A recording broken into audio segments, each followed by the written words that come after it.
Una vez más estamos aquí para juntos aprender la bendita palabra de Dios. De alguna otra manera, una vez más, les recuerdo, ya somos amigos. Tal vez me estés escuchando a través de la radio, quizás estás viajando en tu auto, quizás con tu familia estás yendo a hacer negocios, quizás de paseo a compartir un momento agradable. En esta ocasión vamos a aprender lo que es la comunión con Dios. Ese es el tema. La verdadera comunión con Dios. En 1 de Juan 1, 6 al 7 dice de la siguiente manera: si decimos que tenemos comunión con Dios y andamos en tinieblas, mentimos y no practicamos la verdad. Pero si andamos en la luz, como Él está en la luz, tenemos comunión, note la palabra, comunión unos con otros. Y la sangre de Jesucristo, su Hijo amado, nos limpia de todo pecado. ¿Qué significa la palabra comunión? La palabra comunión viene del griego koinomía, y significa, querido, compartir, significa confraternizar, es una vida en común entre creyentes, es la obra del Espíritu Santo. Esta es la naturaleza de la iglesia. Mantener los conceptos bíblicos, querido, porque es la congregación de los santos, es mantener la doctrina y los sacramentos sacrosantos, como el Señor nos enseña en su palabra, de Cristo, un pueblo unificado, un pueblo unido.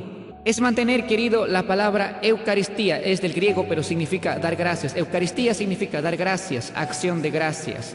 Significa agradecer, querido, la muerte redentora de Cristo. Es recibir llenos de gozo el mensaje del Señor. Recibir sus enseñanzas, querido. Es recibir al verbo de Dios, el verbo de la vida, es Jesucristo. Es mantener la luz de Cristo en medio de un ambiente, un mundo lleno de oscuridad, lleno de falsas creencias, de falsos dogmas, de falsas religiones. Es evitar las falsas enseñanzas, la doctrina de hombres, la costumbre de hombres. La luz es vivir y practicar lo enseñado por nuestro Maestro conforme a su palabra. Quebrantar sus enseñanzas de una manera ilegal es la oscuridad, como es, por ejemplo, el bautismo. La comunidad cristiana debe ser bautizada en el nombre del Padre, del Hijo y del Espíritu Santo, conforme a las palabras de nuestro Maestro. Y la otra orden que Cristo dio es celebrar no la Santa Cena, querida iglesia. Nosotros los cristianos, seguidores de Cristo, no practicamos la Santa Cena. La Santa Cena practica la Iglesia Católica. Nosotros practicamos la cena del Señor, la cena que el Señor nos enseñó. Y participar en la cena del Señor es participar todos unánimes, es mantener compañerismo entre hermanos, es mantener amistad y sinceridad entre hermanos. Cuando nosotros nos juntamos ahí todos los hermanos a participar de la mesa del Señor, tener comunión significa arreglar nuestra vida, nuestros problemas entre hermanos, no entrar a la murmuración, no entrar a la crítica. Quien desordena la vida de otro hermano está en tinieblas, aún no ha brillado la luz de Cristo. Mantener en comunidad la enseñanza de Cristo significa vivir su palabra. No seguir tradiciones de hombres, cultura de hombres, sino la cultura de nuestro Maestro, las enseñanzas de nuestro Maestro. Notes esta palabra en Salmos 25:14. El secreto de Jehová es para los que le temen, y a ellos hará conocer su pacto. O sea, significa que cuando nosotros entendemos a la palabra de Dios y vivimos juntamente obedeciendo lo que el Señor nos dice, va a haber un mutuo acuerdo. Y ahí es donde Dios va a revelar sus secretos a su pueblo. Proverbios 3:22 dice: Jehová tiene sus intimidades con los rectos. ¿Y qué significa recto, querida iglesia? Mantener nuestra unidad. Y mantener la unidad, querido, querida, no significa dividir la iglesia. Apartarte de este tabernáculo e ir a abrir otra sala en la esquina, a media cuadra. No es esa la unidad. Es sujetarte a tu grey, caminar bajo la doctrina bíblica, bajo las bases bíblicas que nosotros creemos. Esa es la comunión que debemos tener, querido. Debemos mantener una comunión, querido, con el Padre, con el Hijo y con el Espíritu Santo. En 1 de Juan 1:3, amada iglesia, dice de la siguiente manera el apóstol Juan: lo que hemos oído, lo que hemos visto y oído, eso os anunciamos también, para que también vosotros tengáis comunión con nosotros, y nuestra comunión verdaderamente es con el Padre y con su Hijo Jesucristo. No está hablando de una división. No está hablando de un desorden doctrinal.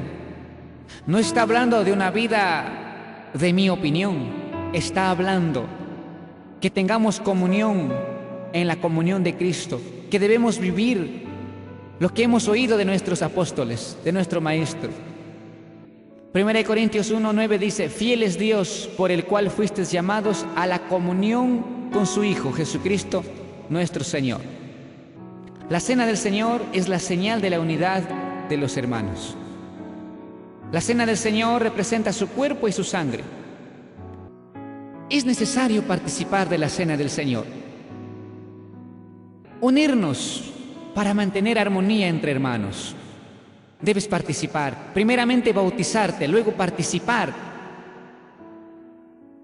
Porque al participar de la cena del Señor, de su vino, de su pan sin levadura, estás diciendo: Señor, yo quiero vivir en armonía, yo quiero comenzar mi nueva etapa de vida, yo quiero comenzar a vivir tu reino aquí en la tierra.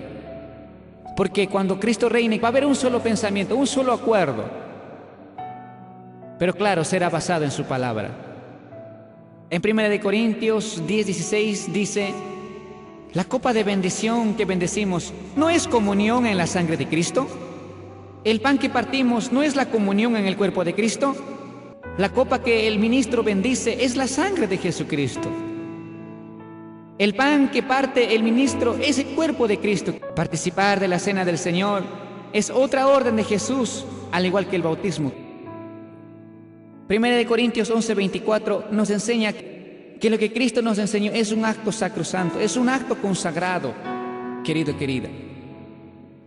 No debe ser hecho como yo pienso, como yo quiero, querido, querida. Debe ser preparado como el Señor nos enseñó.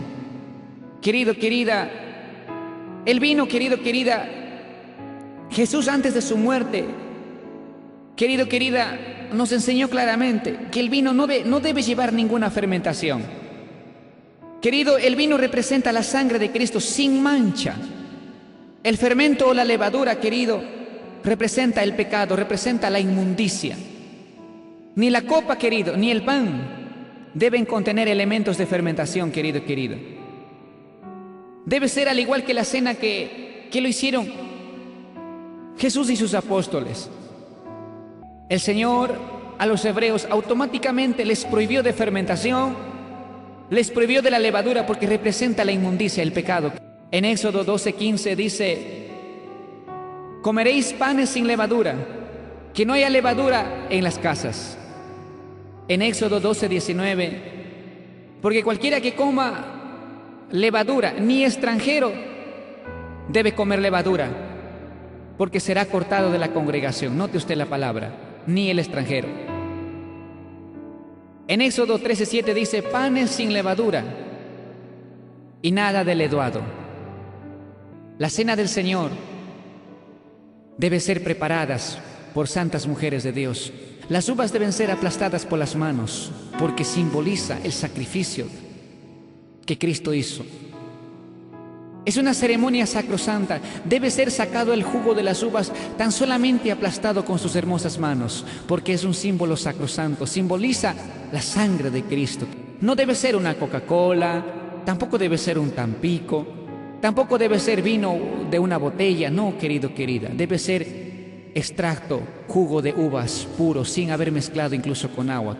Porque si ya se mezclase con agua o se hiciese con Coca-Cola, con Tampico o jugo de mora o de frutilla, es la oscuridad. Esa no es la comunión con Dios. Hacer las cosas como Él nos enseña en su palabra. Los sacramentos deben ser sacrosantos. No debe entrar a la sangre cualquier contaminación porque representa inmundicia y pecado. No debe ser galletas, querido, querida. Cristo nunca celebró la cena del Señor con las galletas, porque la galleta ya tiene levadura, ya tiene sal, ya tiene condimentos. Debe ser un pan sin levadura. Y este evento sacrosanto debe ser realizado como el Señor nos enseñó, querido, querida. Por eso, querida iglesia, yo te invito a que participes de la cena del Señor en esta hora. Esa cena del Señor que ves ahí, la cena del Señor, ese vino que ves ahí, representa la sangre de Jesucristo. Es el jugo de uvas, solamente el extracto de uvas. Y ese pan que estás mirando allí sobre la mesa es un pan sin levadura, porque la levadura representa pecado, representa inmundicia, representa suciedad. Se debe tener mucho cuidado. El pan y el vino simboliza el cuerpo quebrantado de Cristo y su sangre derramada, es decir, sacrosanta, no contaminada, sacrosanta. Eso nos va a enseñar a salir adelante en comunión, a perdonarnos unos a otros. Participar de la cena del Señor es autoexaminarse, y eso se encuentra en 1 Corintios 11:27. Es autoexaminarse. ¿Cómo está mi vida con el Señor? ¿Cómo está mi vida con mis hermanos, con mi esposa y con mis hijos? Es el momento, querida, para confesar nuestros pecados. 1 Juan 1:9 dice, confesando vuestros pecados. ¿Sabes qué sucederá después que participes de la cena del Señor? Tu vida va a ser restaurada. Significa restaurar relaciones, querido, querida. ¿Y qué significa restaurar, querido, querida? Después que se celebre la cena del Señor, nos explica Mateo 5, 23, 24. Por tanto, si traes tu ofrenda al altar y allí te acuerdas de que tu hermano no tiene algo contra ti, deja allí tu ofrenda delante del altar y anda, reconcíliate primero con tu hermano, y entonces ven y presenta tu ofrenda. Ponte de acuerdo con tu adversario pronto, entre tanto que estás con él en el camino. No sea que el adversario se entregue al juez y el juez al alguacil, y seas echado a la cárcel. La única manera de romper los problemas de los miembros es a través de la cena del Señor. La única manera de mantener una comunión entre hermanos es a través de la cena del Señor. La única manera de mantenernos unidos es a través de la cena del Señor. Es mantener la unidad, querida iglesia. En Hechos 2:42 podemos ver un ejemplo de los apóstoles. Y se ocupaban asiduamente en la enseñanza de los apóstoles, en la comunión unos con otros, en el partimiento de pan y en las oraciones. Si nosotros mantenemos esta comunión, esta unidad entre hermanos, podemos promover el Evangelio. Pablo lo escribió en Filipenses 1:5, por vuestra comunión en el Evangelio, desde el primer día hasta ahora. O sea, significa permanecer en el Evangelio de Cristo, permanecer en su amor. Es compartir incluso los bienes materiales. Ser partícipe en el ministerio de Cristo. En Gálatas 6:6 dice, el que está siendo instruido en la palabra, haga partícipe de toda cosa buena al que lo instruye. La cena del Señor, querida iglesia, es una comunión, nos reúne, nos hace participar de la unidad perfecta de Cristo, querida iglesia. Por eso en 1 Corintios 11:20 es tan claro el versículo cuando dice, cuando pues os reunís vosotros, no es para la cena del Señor. Claro, querida iglesia, la cena del Señor es la única que nos une en comunión entre los hermanos. Comunión con Dios es seguir el ejemplo de Cristo, el ejemplo de nuestros apóstoles, el ejemplo de Pablo. Mateo 26:26 dice, y partió pan y dio a sus discípulos, pero era un pan sin levadura, un vino no fermentado que Cristo puso a la mesa. El mismo Cristo dijo con sus palabras en Lucas 22:19, haced esto en memoria de mí. En San Lucas 22:19 al 20 dice, es recordar y mantener el nuevo pacto. No podemos tergiversar la palabra del Señor. No podemos, queridos líderes que están aquí, preparar la cena del Señor con galletas, con Ritz, con cachitos. No, querida iglesia, es un pan sin levadura. Nuestro Maestro nos enseñó. Es por eso que la palabra dice, el que dice que lo conoce debe andar como él anduvo. Jamás olvidar el segundo mandamiento. Primera de Juan 2:8 nos menciona esto el apóstol Juan. Un mandamiento nuevo, que es verdadero en él y en vosotros. Porque las tinieblas van pasando y la luz verdadera ya alumbra. Juan 13:34, que os améis unos a otros como yo los he amado, dijo Cristo Jesús. Primera de Juan 2:9 al 11, el que dice que está en la luz y aborrece a su hermano, está todavía en tinieblas. El que ama a su hermano permanece en la luz y en él no hay tropiezo. Pero el que aborrece a su hermano está en tinieblas y anda en tinieblas y no sabe a dónde va, porque las tinieblas le han cegado los ojos. En Primera de Juan 2:4, el que dice, yo he llegado a conocerle y no guarda sus mandamientos, es un mentiroso y la verdad no está en él. Permanecer en Jesucristo es participar de la cena del Señor. Por eso en esta hora todos los que han sido bautizados, les invito a poner de pie. El que dice que permanece en él debe andar como él anduvo, seguir sus ejemplos significa. Si alguna vez me preguntas, pastor, pero yo he participado de la cena del Señor con galletas, quiero decirte algo. Cuando la palabra de Dios llega a tu vida, significa ya no volver a cometer ese mismo error. Cristo Jesús es sacrosanto. Nuestras ceremonias deben ser realizadas conforme al ejemplo de nuestro Maestro. Yo sé que alguna vez todos hemos fallado, pero 1 Juan 1:8 dice, si decimos que no tenemos pecados, nos engañamos a nosotros mismos y la verdad no está en nosotros. ¿Qué significa? Que si la cena del Señor no está haciendo conforme a la palabra de Dios, es quebrantar el mandamiento de Cristo. Es infringir la ley de Dios. Y pecado, recordemos, es infringir las órdenes de Cristo, las órdenes de Dios, los mandamientos de Dios. Si alguna vez hemos cometido este error, si alguna vez hemos hecho la cena del Señor como a nosotros nos parece, porque pensamos que Dios mira solamente el corazón, no es así, querida iglesia. La salvación se paga en obediencia.